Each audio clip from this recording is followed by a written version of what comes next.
When you're ready.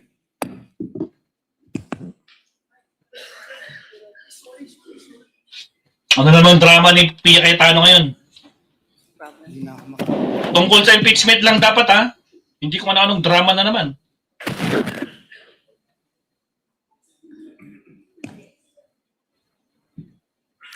I'm ready to proceed, Mr. Presiding Officer. I'd like to start this discussion with a question that hopefully will allow our kababayans who are watching, listening, to understand the situation. Of course, I pose it also to the parties. If the government had in mind that there's a business, and of course, a particular businessman or businesswoman who is violating a lot of laws pertaining to the operation of their business, be it customs law, BIR, regulations, can they just proceed and pwede ba silang basta na lang mag-request ng dokumento o mag-file ng kaso na requiring the businessman and the corporation to produce those documents? Pwede ba? So yun ang pag-isipan natin, no? Kasi yun ang tanong eh. Similarly, ginagawan ko lang ng ibang analogy para maintindihan mga kababayan natin. So this is the essence, dear colleagues, parties, of the principle of due process. This is ingrained in our Constitution. Totoo po na may karapatan ang gobyerno at obligasyon ng gobyernong patakbuhin ng maayos ang gobyerno, but it is always with due respect to the rights of every individual Filipino. That is the right to life, liberty, and property. So bago mo sagasaan yung right to life, liberty, and property, siguraduhin mo lang na may basehan ka. Yun lang naman ang sabi. So of course, ako, gusto ko talaga na maayos ang patakbo ng gobyerno para if somebody's life is also in danger, then government has to step up and prevent somebody's liberty. Kasi nga, sinasagasaan niya yung life and liberty ng ibang tao. So it's a balance, no? I think we can all agree it's a balance. So I want to go straight into a landmark case and I will ask both parties for their legal opinions on it kasi it is a legal proceeding. Pero gawin nyo lang simple para hindi masyado complicated para sa mga nakikinig sa atin. So in the landmark case of Stonehill versus Diokno, 1967 pa po to, karamihan ng mga lawyers hindi pa pinapanganak. The importance of due process was highlighted and the Supreme Court discussed 2 points. General warrants are void. Sabi ng Supreme Court, a warrant must be issued on probable cause for one specific offense and must particularly describe the thing being seized. So kailangan particular ang description dun sa warrant. Warrants that leave it to the discretion of the officers serving them to decide what to seize or general warrants are outlawed by the Constitution because they place the sanctity of the home and privacy at the mercy of prosecutors. So sinabi dito na kailangan specific. Take note warrant ito ha. So pina naman ang pinag-uusapan natin. Alam ko po yun. Pero I'm pointing it out kasi ang magiging tanong ko later on is kung relevant ito sa kaso. Okay? The other principle that was established in Stonehill versus Diokno was the exclusionary rule. Evidence obtained through an unconstitutional search is inadmissible for any purpose in any proceeding. Ito po yung tinatawag na the fruit of the poison tree. Pag nakuha mo yung information dun sa bawal na paraan, kung ano yung information mo, bawal ipakita yon. And this is where I need to get guidance from the presiding officer. If I'm allowed, I don't have to name names, to share the discussion that we had in caucus para lang mabanggit ko na ito yung mga provisions of law na napag-usapan. Am I allowed to do that? Would you like me to approach you? Please let me know because I will abide. Basically, because ang nangyari is we had our own discussion and I want to mention the provisions of law that we discussed. I don't have to mention names. The lady may proceed. Okay, thank you. So, tungkol dito sa exclusionary rule, ulitin ko, fruits of the poison tree, Dun nga sa aming very open discussion, and I thank many of our colleagues who were I think we engaged in a fruitful discussion for some, not for all. I think yung iba talagang gustong makipag-debate at di-debate kasi gusto ko rin matuto, no? I think all of you will attest na I also wanted to learn from all of you kung anong perceptions nyo sa batas, kung ano din yung sinasabi ng mga abogado nyo. So dun sa Fruits of the Poison Tree, sabi ko, kung yung pinanggalingan ng mga dokumento bawal na kunin ng basta-basta, then paano mo gagamitin? And meron kasing observation na lumabas na kasi yung documents na yon sa House. So nakita na ng publiko sa House. So sabi ko, pero if I will look at, and this is where I will pose the question to all of you, no? Medyo layered so pasensya na sa medyo complicated. Yung isang concern ng defense na nabasa ko is that hindi nag-allege ng ultimate facts. Hindi klaro kung ano yung naging kasalanan at hindi na-identify ng maayos itong facts na to that lead to a conclusion of law. So wala daw yun. Later on, I will ask both parties again to also clarify that. But the point is, kung walang basihan yung paglabas ng ebidensya na yon, it is the fruit of the poison tree, then you cannot use it. So yun yung importante dito kasi I'm sure nakita nyo no sa korte kahit sabihin nyo pong sa mga legal drama na na-throw out. The case is thrown out because na-violate ang due process. So that's the discussion I want to have. I want to hear both ha. Wala akong kinikilingan dito. I'm just explaining na yun yung argument ng defense na walang due process, kulang at why prosecution would you say na nasusunod yung due process. And before I give the floor to the parties, yung sinabi kong kaso na Stonehill versus Diokno, very interestingly, involves the esteemed father of our colleague, Congressman Prosecutor Chel Diokno. In the case of Stonehill versus Diokno, the father of Congressman Diokno was the Secretary of Justice. And in this case, the government, through the Secretary and other prosecutors, suspected that Harry Stonehill and his associates and several corporations that they controlled were violating central bank laws, tariff and customs laws, Internal Revenue Code, and the Revised Penal Code. So nag-request sila ng issuance of search warrant. At ang gusto nilang tingnan is books of accounts, financial records, vouchers, receipts, ledgers, etc., and other documents showing all the business transactions. Stonehill and the other petitioners filed a petition before the Supreme Court arguing that the search warrants were general warrants because they did not particularly describe the things to be seized. So, general pa pala yun. Books of accounts, financial records, receipts. General pa pala yun. And the Supreme Court ruled that indeed, general warrants are void. Warrants must be based on probable cause. Nasabi ko na yun, ano? And then the case also adopted the exclusionary rule holding that evidence seized under an unconstitutional warrant is inadmissible. So, I now pose my questions. Applicable po ba ang kaso na ito, Hill versus Diokno, as far as the prosecution is concerned? And then also for the defense, applicable. Take note, I've read most of the pleadings. Well, all of the pleadings, mahahaba sila. I kind of know your answer, but sa dami, I like to hear it again. And I think, of course, karamihan ng kababayan natin did not read it. So explain natin sa kanila because this is a landmark case. Kung ikaw ay law student na magbabar, ito yung mga kasong titingnan mo. So malay mo, matanong yan sa bar. So nakatulong man lang tayo dun sa mga bar students na maliwanagan sila. Baka mamaya trick question to. Is it applicable or not? That is my question. I will sit down and then I will come back for my next. Thank you. Thank you, Your Honor. If I may be recognized. The member of the panel of prosecutors may proceed to give his answer. Thereafter, the counsel for respondent may do so as well.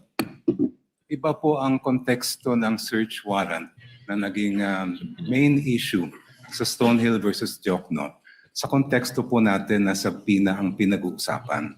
Ang search warrant po, ang governing law po dyan ay nasa Bill of Rights natin, Article 3, Section 3. At kaya siya nandun dahil very invasive po ang search warrant. Pag ang isang judge ay nag-issue ng search warrant, pwedeng pasukin yung opisina o yung bahay ng person involved, pwedeng halongkatin yung lahat ng mga gamit niya doon sa kanyang opisina o sa kanyang bahay. Kaya po naglagay ng maraming limitasyon ang ating konstitusyon dahil marami ng pang-aabuso, marami ng mga halimbawa ng pang-aabuso na nangyari kahit noon pa. Iba po ang pinag-uusapan natin ngayon. Ang pinag-uusapan natin ngayon ay subpoena. Hindi po ito license to enter an office or to search any place.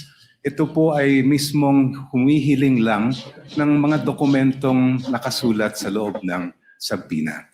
Therefore, the contexts are very different.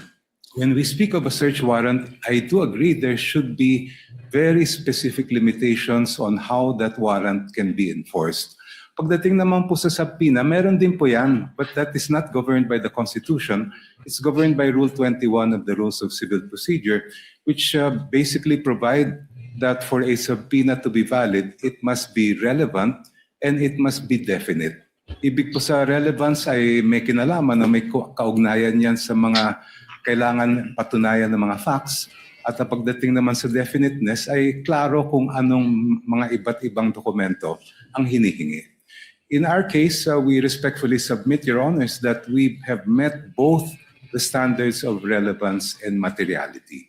The BIR records, the bank records, and the records of the Anti-Money Laundering Council are relevant to the facts in issue pertaining to the charges of unexplained wealth. Hindi po natin malalaman kung talagang merong unexplained wealth ang Vice President kung hindi natin mabubuksan yung kanyang mga bank records, kung hindi rin natin makikita at mailalatag ang anti-money laundering at BIR records po nila. And insofar as definiteness is concerned, we have specified the particular documents that we are requesting, and we have included as well an explanation of why those are important. Kaya sa aming pananaw po ay we have satisfied the requirements for a subpoena do sustento. Thank you. Mr. Presiding Officer, before we recognize the defense, just a quick follow-up question. Hindi ko may lapit eh. Bigyan ko ng time na bulungan muna siya ng kasama. I'm sorry. Okay na kayo? No, it's okay. Senator Judge Pia, would you like the counsel for respondent to answer? Not yet, Mr. Not yet. My Okay. request was if Okay. I'll just ask a follow-up question. You may proceed, Thank ma'am. you. Thank you for that. I appreciate his Honor's response. May I simply point out, and again, please give me your explanation. Tama ho yung pagkabanggit nyo na yung nature ng search warrant very invasionary, di ba? Because it requires that pasukin yung bahay, halughugin yung gamit. Pero hindi kaya invasive din yung paghalughog ng records? Is that not extremely parallel? I mean, is it not very similar in the sense that what is being questioned now are the very essence of somebody's savings, earnings. So which we have to agree. I think there's no doubt that that is protected. But in fact, His Honor is saying that it would fall under the police power. So imbis na papasukin mo sa bahay na nandun yung mga dokumento, you will do the same by asking these agencies, whether it is the BIR, the banks, or AMLA, to now reveal these documents. So that's my question. Is it in the prosecution's, is it the point of view of the prosecution na iba yun? Hindi ba invasive yun? Kayo gumamit ng word na invasionary, no? But I'll use invasive, I think. Yeah. Anyway, please answer, and then we'll give the floor to the defense, Mr. Presiding Officer. Counsel for the panel for prosecutors may Thank you, Your answer as he pleases. Yung pong search warrant, kung ano man ang makuhang ebidensya doon, ay direktang binibigay po yun sa court, and that is now considered as evidence by the court that issued the search warrant.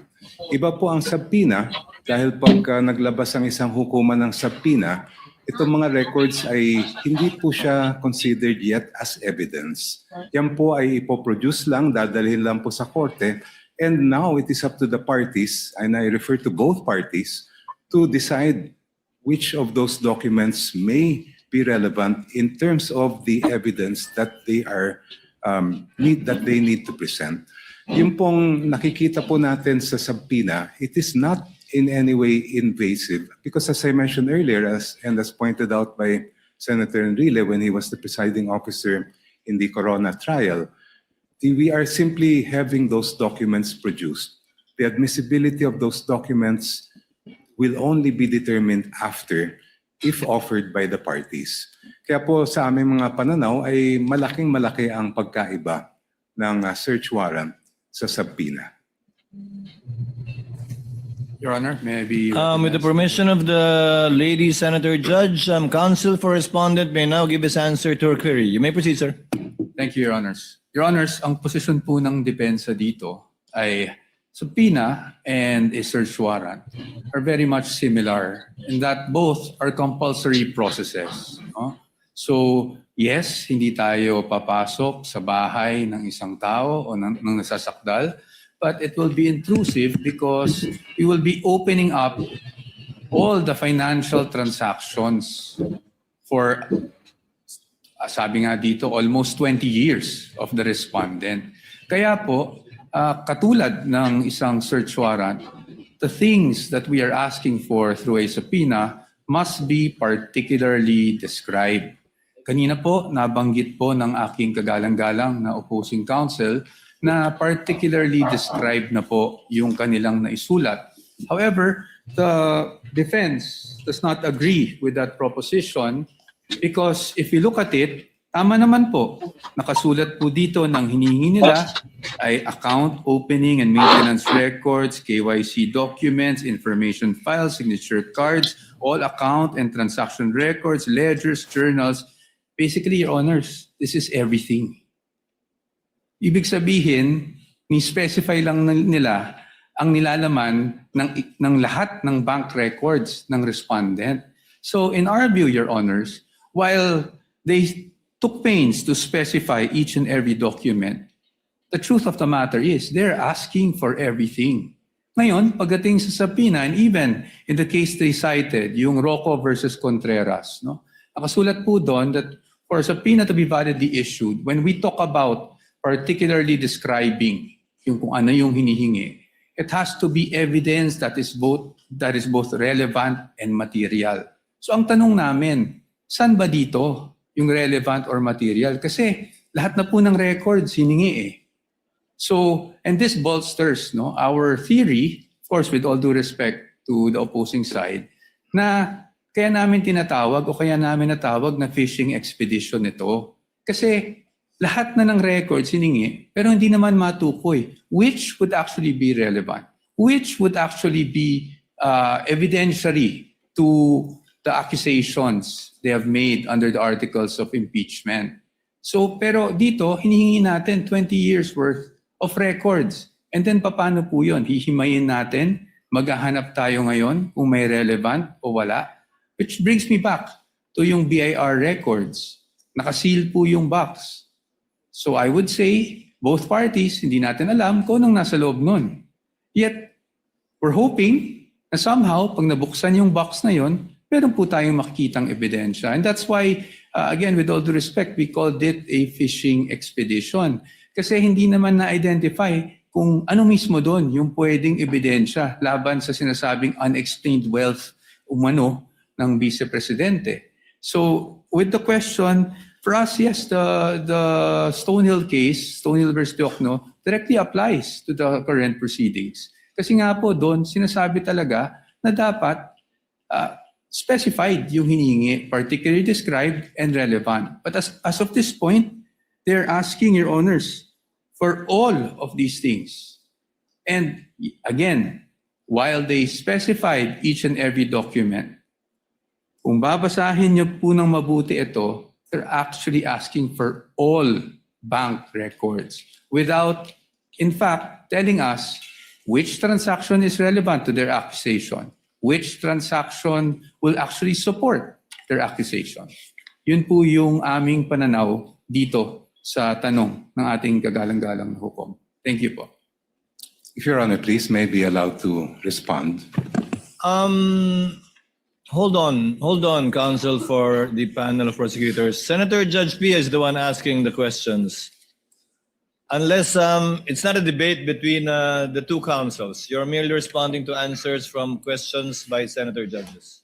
I actually prefer not, pero alam mo na, baka sabihin naman na may bias tayo pag di ko naman pinayagan. Di payagan. no, I defer to Senator Judge Pia, you asked the question, they answered. It is not for the opposing counsel to answer points raised.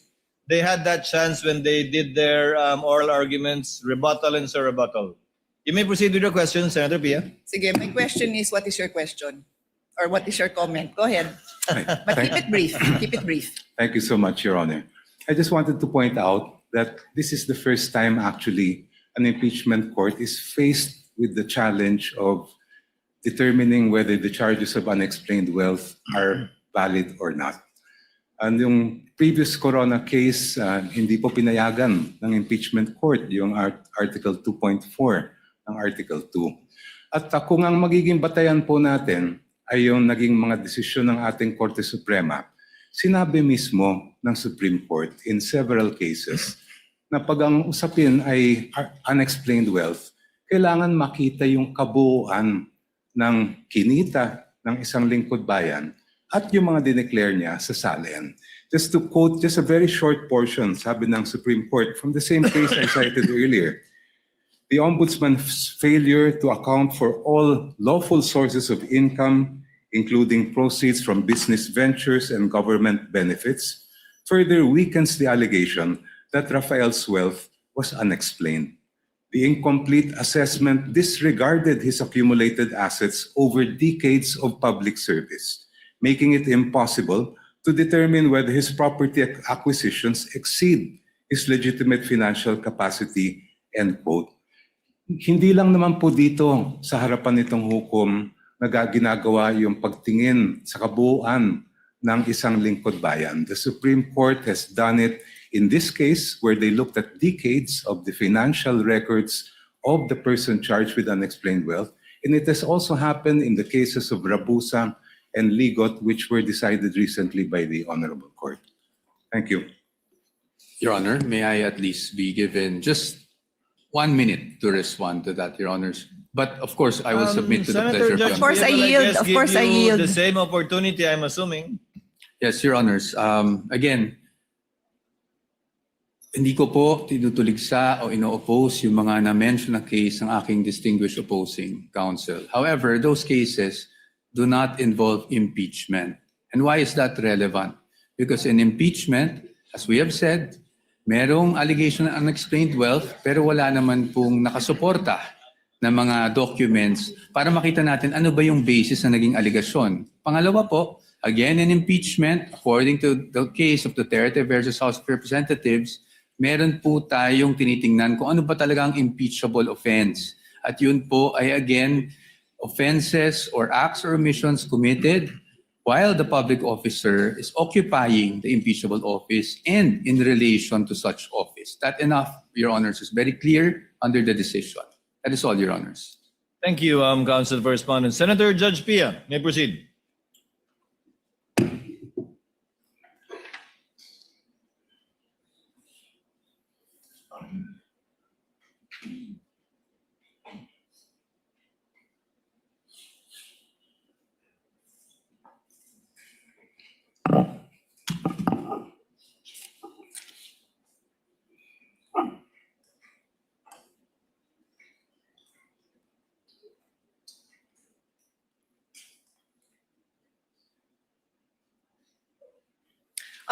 Mr. President, Mr. Presiding Officer, I'll go to my next point, but it will kind of overlap with this point as well. So bear with me.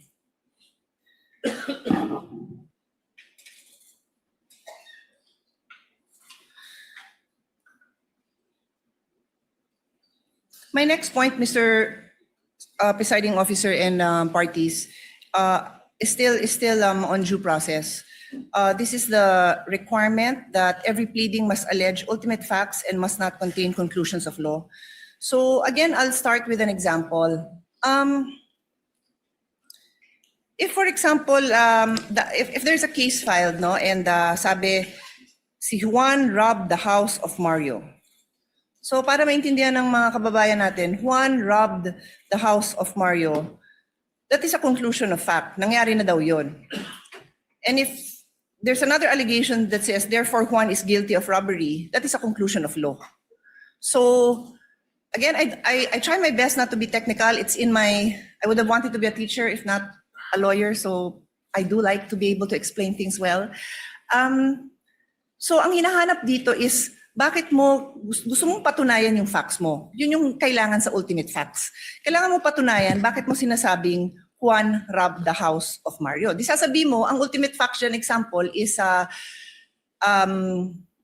si Juan ay nakita dun sa vicinity ng bahay ni Mario. Tapos ito si Mario, narinig na nagsisigaw na ninanakawan kami, whatever. Tapos yun, meron siyang testimonya na ano yung nawala sa kanila. Tapos may nakakita na kamukha ni Juan yung nandun. Tapos namukhaan nila, na-describe nila na 5'10", medyo mapayat, ganon. So yun yung mga ultimate facts na later on sa evidence patutunayan. That's just very general, no? And then later on, para nga mapatunayan yung robbery, i-allege ngayon yung elements of the crime that constitute robbery. So nung di pa ako abogado, di ko naman alam ang difference ng robbery and theft. Yung robbery kasi qualified yan eh. So pumasok siya sa bahay using violence. That's what makes it robbery. So kailangan na i-allege yun. Sorry to be a bit technical. Alam kong yan ang phrase of the day. Let's not be technical. Phrase of the week, phrase of the month. But we have to be able to explain these things in a way that people understand without forgetting that these are rights of the defense and rights of the person who is being tried here, and kailangan maliwanag yung ating mga accusations. So my question now goes to both the prosecution and the defense. I know that the defense in their answer questions the failure of the complaint or the articles to allege ultimate facts, and therefore I think they filed the case before the Supreme Court. I'll give you your time to answer because I don't really recall that I heard it mentioned in the oral argument. So again, with the permission of the presiding officer, papasadahan ko lang naman na nabanggit ko yun na nandyan yan sa nandun sa memorandum, pero hindi ko naalalang, I'm just speaking naman for myself kung ano yung mga sinabi ko dun sa aming meeting na hindi ko naalalang nabanggit. Baka naman nasabi, hindi ko lang naalalang na-emphasize kasi nga limited yung time. But I do recall that it's in the complaint, it's in the answer, and then it's also in the memorandum. So, pino-pursue nyo pa ba ito? Kasi me as a judge, importante to kasi paano ba didepensa ng maayos kung hindi nga nag-a-allege ng ultimate facts that go into the case. And then, for the prosecution naman, may I ask you kung saan because bawal ho na tanungin ko for you to state your case. I cannot do that, no? But what I'm asking is if you can point out sa inyong articles kung saan dun yung allegations of ultimate facts. Kasi public document naman yan eh. Para lang maaral ko na asan dyan yung allegations nyo of ultimate facts. And this is where, before I pass on the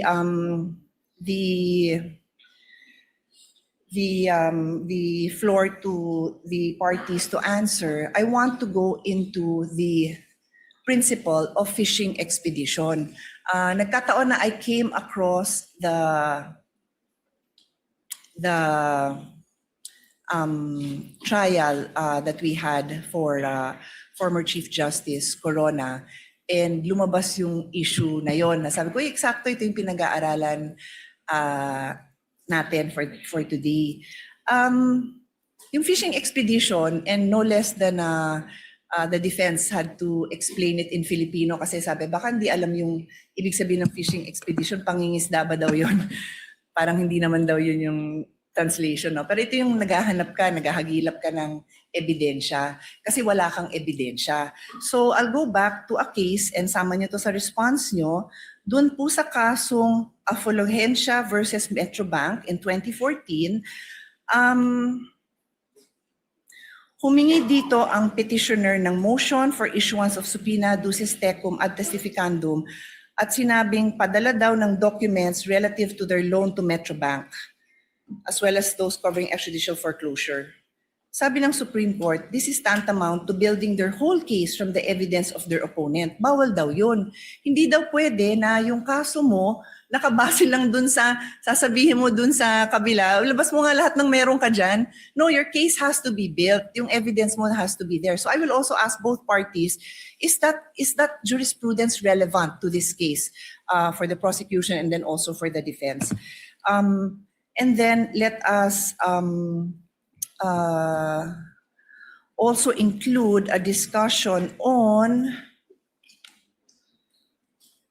why this is or is not a fishing expedition. Yun nga, napaka-importante po kasi ito dahil it is ingrained in a complaint na yung allegations mo ng ultimate facts, mapoprove mo ngayon yun with the evidence. Hindi pwede na wala kang ebidensya, hihingin mo lang ng hihingin by way of subpoena. Clear po yun sa batas. Kaya nga gusto kong ipaliwanag nyo sa akin, educate me why this applies, why this is not a fishing expedition, why the case I cited does not apply, because I assume that's the position of the prosecution. And then for the defense, ano naman po yung position nyo? Salamat. The counsel for respondent will give his answer first with respect to the question of Senator Judge Pia on ultimate facts as well as on fishing expedition. Thereafter, counsel for the panel of prosecutors. You may proceed, sir, when you're ready. Thank you, Your Honor. Pagdating po doon sa sinasabi namin na lack of ultimate facts, ito po yung nagsimula pa lang doon sa Committee on Justice when the impeachment complaints were filed. Because the allegation, and I'll stick just with this, I believe, Article 2. Pagdating po kasi doon, there was an allegation of unexplained wealth. Pero wala pong nakasulat kung saan nila nakuha, ano yung basehan ng unexplained wealth na yon. Ano yung act na ginawa ng Vice Presidente, kailan yon ginawa. At so sa amin, para masabi nilang nagkaroon ng unexplained wealth. Ang basic, if I may remember, was really just the fact na yung SALN niya ay lumaki from 2007 to 2025, which sa aming palagay does not show any factual allegation whatsoever, except for the fact that it grew bigger over a span of 20 years. Pangalawa, wala rin pong naka-attach, which I mentioned in the oral arguments last week, na kahit anong ebidensya or kahit supporting document man lang, huwag na nating tawaging ebidensya, supporting document that will support any allegation whatsoever of unexplained wealth. And that is why, nabanggit ko rin, na after the allegations were made, and this is even more significant, after the respondent had filed her answer, na tinawag pa nga nilang non-answer, doon lang po naghanap ng mga ebidensya na sakaling makasuporta doon sa aligasyon na iyon. That's very important for us because we had already filed our answer before AMLAC documents were suddenly produced with the issuance of subpoenas, before the BIR box was concerned, that we are concerning ourselves with was presented before the Committee on Justice. Nasa panahon na yun, tapos na po kami sumagot. In fact, when they were saying that it was a non-answer, to be very candid with everyone, we wanted to say because it was a non-complaint. Kasi walang ultimate facts na naka-allege for us to even answer. Now, before this honorable court, I do recall that in our answer, we also took pains to discuss the lack of ultimate facts and also what we feel were violations of due process before the Committee on Justice, or at least with the proceedings that were conducted before the Committee on Justice. And that is also why we have a pending motion for exclusion na ikinalakip namin dun sa answer precisely because we were objecting to the fact that these pieces of evidence were produced after we had already filed our answer. Now, on the fishing expedition, I think on the fishing expedition, Your Honors, our main point is this. Even if we read the twin requests for subpoenas, Paulit-ulit po, nakasulat po doon, because this may show context, because this may show, prove something. At para sa atin, this only shows, and at least, again, on the part of the defense, this is somewhat already an admission na hindi pa nga nila alam kung ano mismo doon sa mga hinihingi nila ang pwedeng sumuporta sa mga aligasyon na unexplained wealth. And that's why, if you read the entire request, it uses the word may several times, and it even says in one paragraph, I think it's 3.24, but I might be mistaken, that at least with the request for, with their memorandum, rather, in their memorandum, nakasulat po doon that this does not assume wrongdoing, but they want those documents nonetheless to see if something there will actually help support their allegations. That is why we are calling it a fishing expedition. Dahil in Tagalog, para po maintindihan, sa aming pananaw, sa dami ng hinihing dokumento, para po itong nagtatapon po tayo sa dagat ng isang napakalaking lambat at umaasa tayo na kahit papano may mabingwit kahit isang pirasong ebidensya. Maraming salamat po. Counsel for the panel of prosecutors, the Honorable Jokno. Thank you, Your Honors. The question propounded to this representation first is, what are the ultimate facts alleged in the articles of impeachment? Yung po ay nakasaad sa page 7 of the articles. And if I may be allowed to just read them briefly. You may do so, Counsel. Thank you, Your Honor. Respondent Vice President Sara Z. Duterte committed culpable violation of the Constitution and betrayed the public trust when she, A, amassed unexplained wealth manifestly disproportionate to her lawful income and earnings during her incumbency as a public official. B, failed to fully and truthfully disclose all her and her spouse's assets, liabilities, and net worth in her statement of assets, liabilities, and net worth, including in her salience for the years 2022, 2023, and 2024.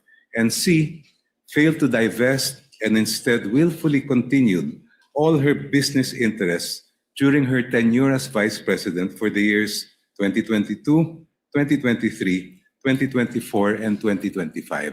Please allow me to briefly explain why these are ultimate facts. Ultimate facts are basically the essential factual elements that make up a party's cause of action or defense.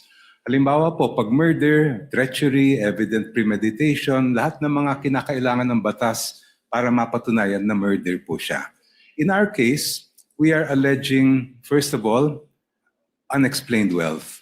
And based on the jurisprudence, the elements of unexplained wealth, the factual elements are amassing unexplained wealth, manifestly disproportionate to one's lawful income and earnings during one's incumbency as a public official.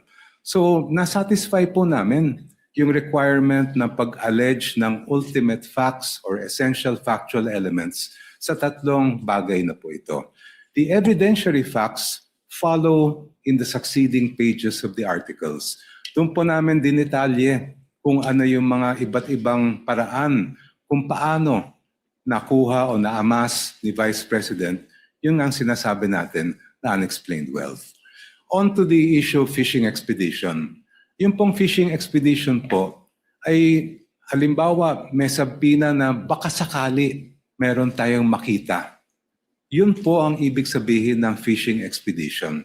When the party requesting information does not know what might be produced and just as an off chance tries to use that instrument in order to gain evidence that may be used against the other party. Dito po, malaki ang pagkaiba ng sitwasyon.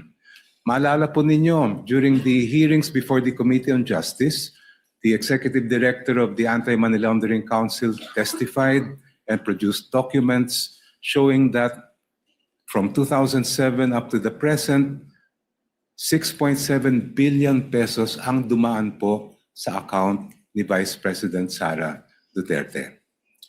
On that basis, and if we go deeper into that report, it says that during the period from 2007 to 2013, during the time that she served as mayor and vice mayor, umabot po sa halos o lampas 3 bilyong piso ang dumaan sa kanyang mga accounts. So may basehan po tayo para ipalabas ang bank records. We are not just guessing that there is something there because the AMLA itself has confirmed that there were covered and suspicious transaction reports submitted to them in those amounts that I mentioned.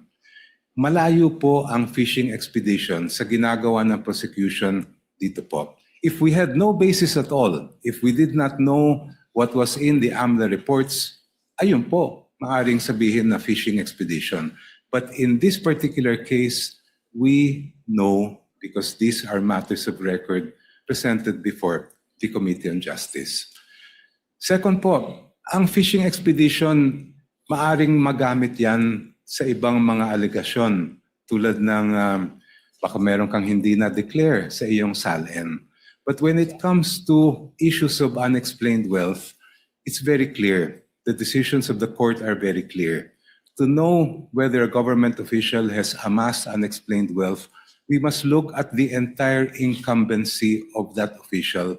Starting from day one, we look at their SALN, we look at all the income that he or she has earned, both lawful and not, and from there we make a determination whether there was unexplained wealth or not.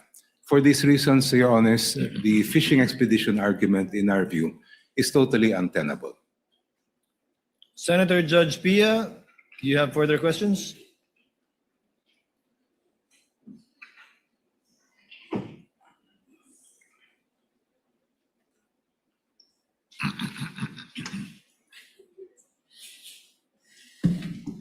It's actually just a follow-up to what the how the prosecution responded.